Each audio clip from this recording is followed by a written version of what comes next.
നമ്മളിന്ന് ഒരു ചെടിയാണ് ഇവിടെ നട്ടിട്ടുള്ളത് കേട്ടോ. ചെടി നട്ടാൽ നബിത്തങ്ങൾ പറഞ്ഞൊരു കൂലിയുണ്ട്. ചെടിയെന്നല്ല, ഒരു കർഷകനൊക്കെ കിട്ടുന്ന കൂലിയാണ്. എന്താണെന്നറിയോ?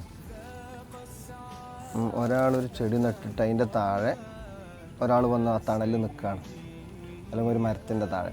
അപ്പോൾ അതിൻ്റെ കൂലി നട്ടാൽ കിട്ടും.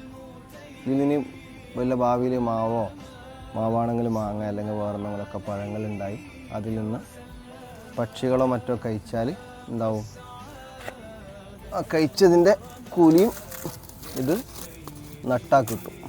മനസ്സിലായോ? അപ്പം അങ്ങനെ ഭയങ്കര കൂലി പറഞ്ഞു തന്ന സംഗതിയാണ്.